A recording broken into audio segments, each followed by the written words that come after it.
Luis, thanks for having me. It was actually quite welcome yesterday to be notified that I could jump in, because I do like to present something on this rather forgotten thinker, Carl Christian Friedrich Krause, who I consider an unjustly forgotten figure in the history of German idealism.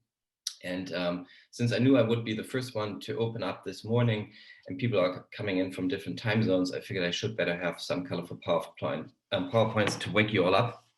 So I crafted them, but they're not picture perfect yet, because as I said, I started preparing this presentation yesterday.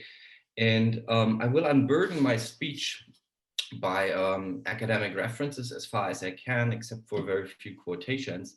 But obviously, you might be interested to check up on what I'm telling you. And so what I did do already is I pasted some links into the chat function. And in the chat function, through these links, you can access a recent paper of mine where I have published on the subject and given all the primary and secondary references.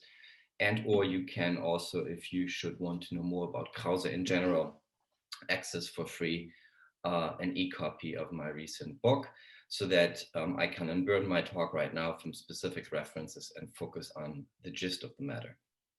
Now, and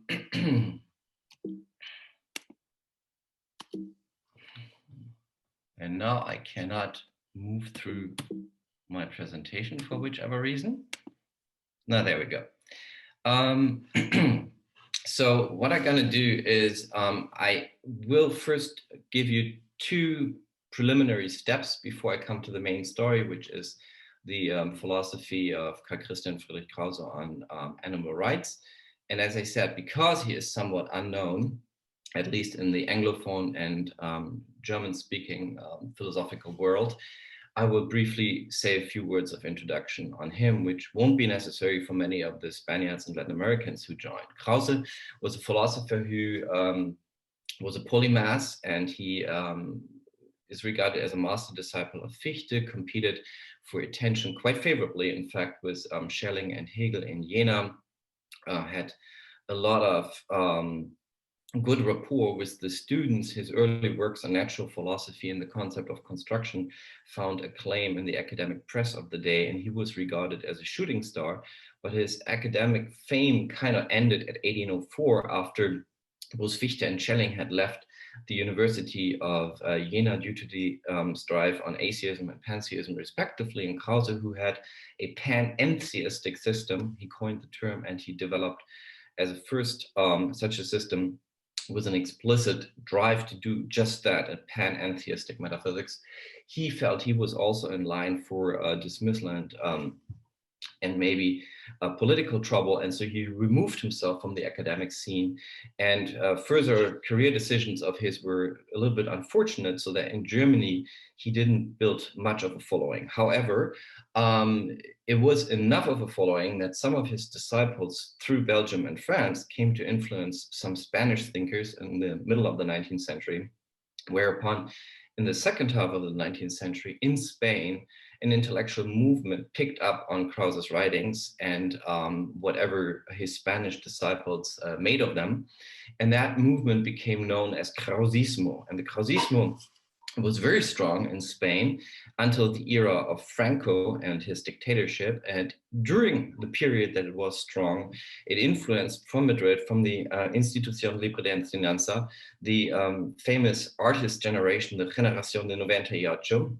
And through these artists and intellectuals spread to Latin America, where in the budding republics, after having reached independence from colonial regimes, Krause's philosophy and the Krausismo interpretations thereof became very powerful agents in promoting a progressive and cosmopolitan liberalism. So his position in terms of practical impact can only be compared, I think, to Marxism, although of course it had a very different political agenda, which is, again, a social, progressive, ecological, sustainable, cosmopolitan liberalism.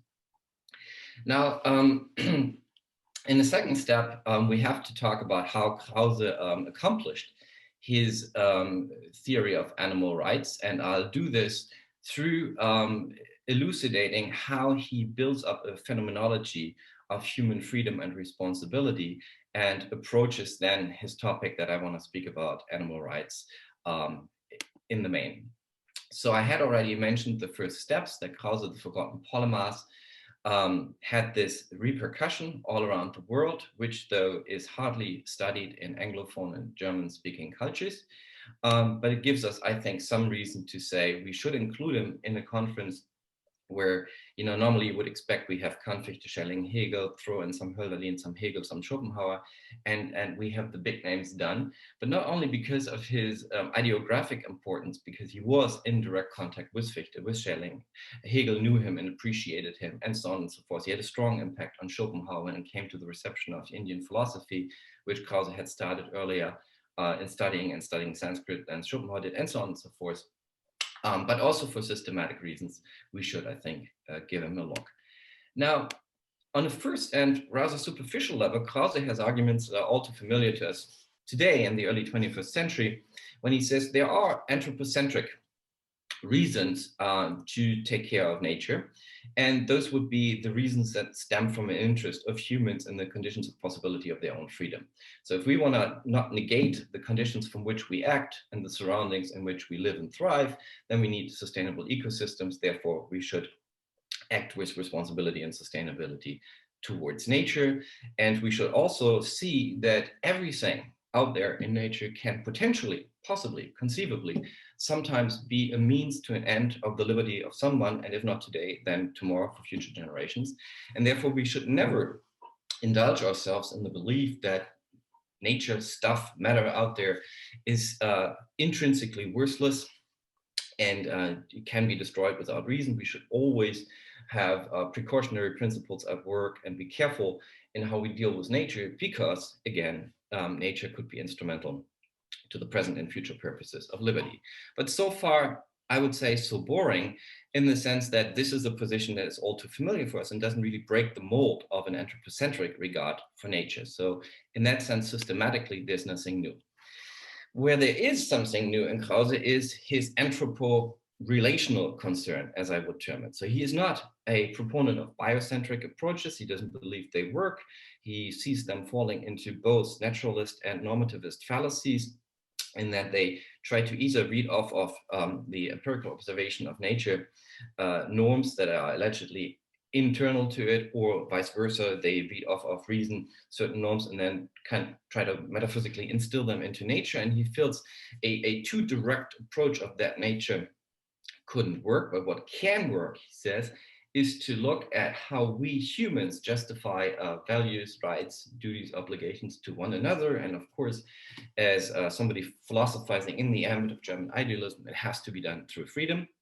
And so if we as humans come to terms in terms of kind of clarifying to ourselves and others what we owe each other through an analysis of freedom and its inherent responsibilities, maybe that can also work in the realm of nature.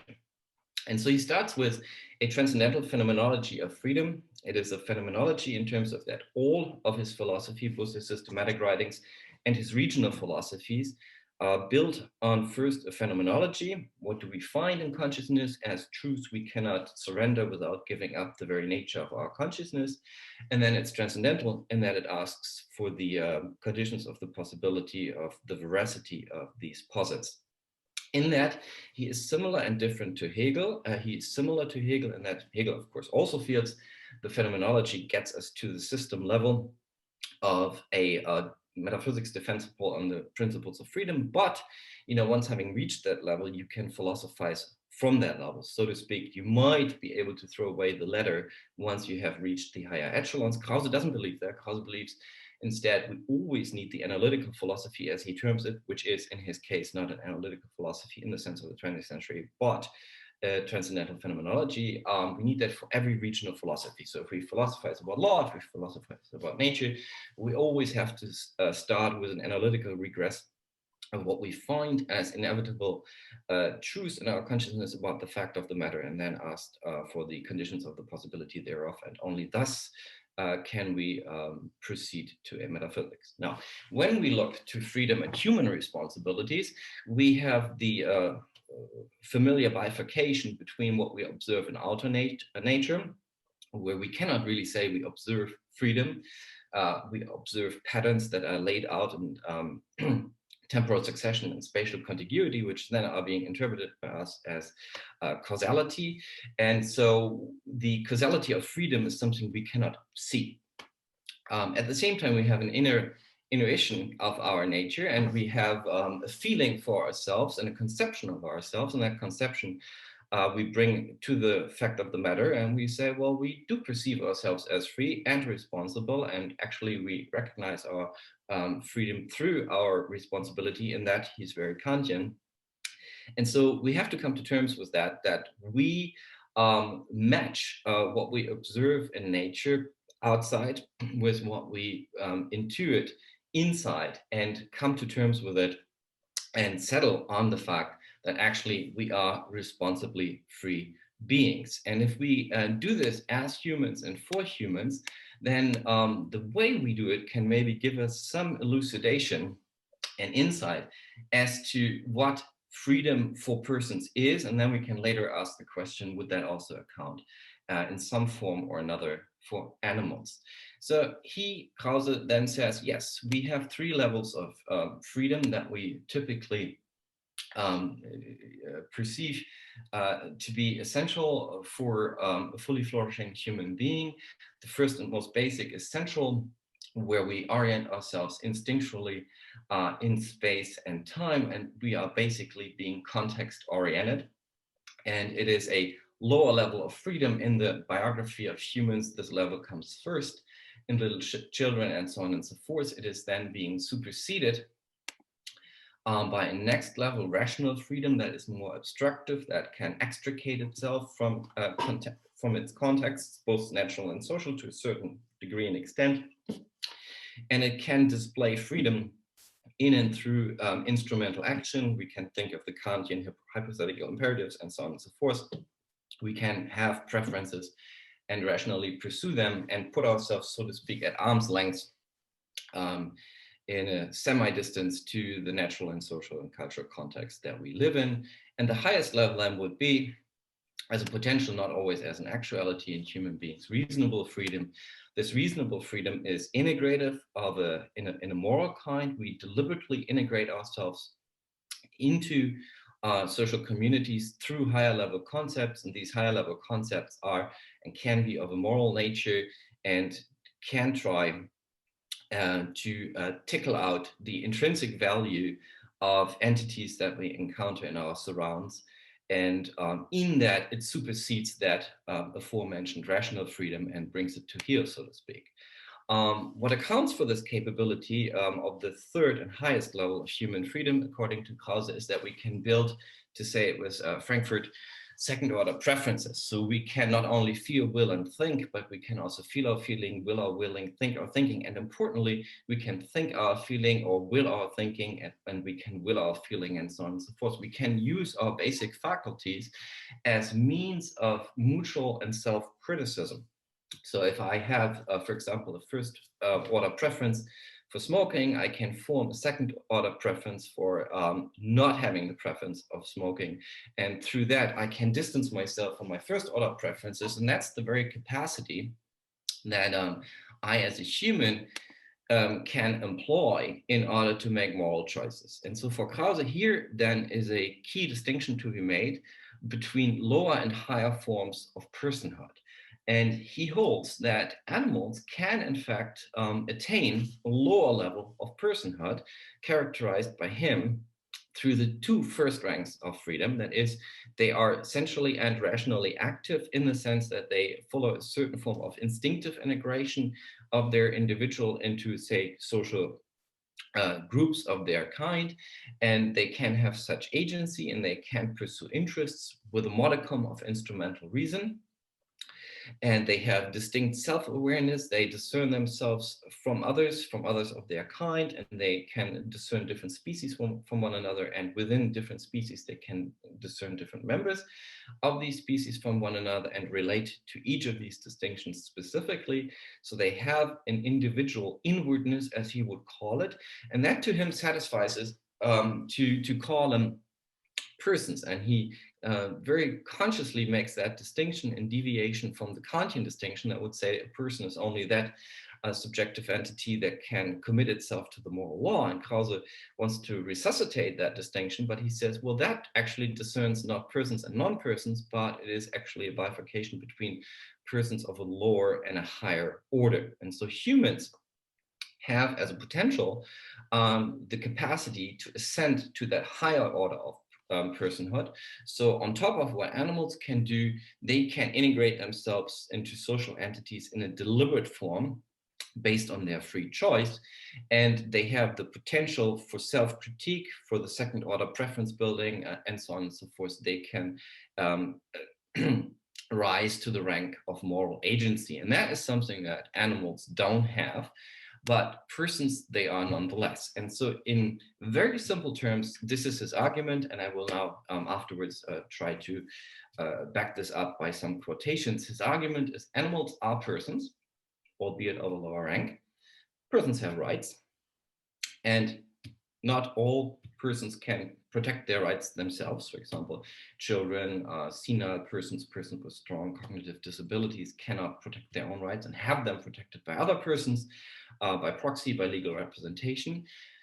Therefore, humans are to safeguard these rights of animals. And here are then the citations that I wanted to bring to you, where I highlighted his key terms in red so that when I read them now to you, you can more easily track his notions. He says animals show all these idiosyncrasies which express the lowest level of spiritual personality. They feel themselves, feel pleasure and pain, have representations in fantasy, as is well known. They determine themselves according to social concepts, since without various individuals of the same species, they nevertheless recognize the same species. That is, just as every man distinguishes himself as man, so every animal accordingly discerns its own species. They are therefore spiritual beings. Second premise, persons have rights. Krause says rights exist without regard to the person. No person has a privilege. No one anticipates the right of another, but every person has his or her right. This is just as true of the simplest animals. At this point, I need to put in a qualification about the simplest animal point.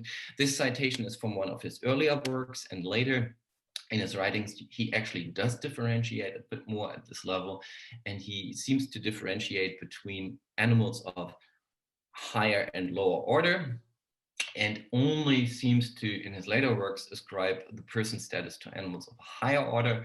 And it's not perfectly clear what his criteria are, which species he would subsume there. It's a matter of interpretation.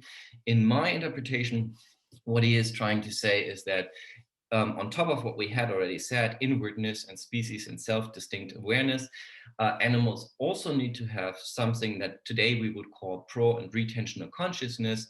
They need to be able to form at least miniature or basic plans for themselves, of themselves, some propositions, so to speak, in order to qualify as persons genuinely. But again, this is a matter of interpretation. It's my interpretation. Other readers see this differently. And then comes the last argument: humans are to safeguard these rights. He says, as soon as one considers the animal as a self-inward being possessing self-consciousness and self-feeling, one demands that man should also be just towards animals. But no one will talk about an animal justice, which animals themselves practice. That is because one does not consider the animal capable of grasping the idea of justice in order to make justice its end. Thus, one says, man should be the guardian of all animals, and man considers the entire animal kingdom as in need of legal representation, and justly so. So this is basically what I wanted to present to you today. I have made this self-same argument in a more extensive form in an article in the Journal of Rechtsphilosophie in the last issue, which you can access through Academia and ResearchGate. If that tickled your interest, and if you want to dig deeper on Krause, feel free to help yourself to the open access of my book, wherein you find a 60-page chapter on Krause and much more on his philosophy, which, apart from the animal rights dimension, has also some very progressive things to say in terms of social and legal and economic affairs. I hope this teased your interest. And once again, thanks for having me. And I'm looking forward to the subsequent discussion now.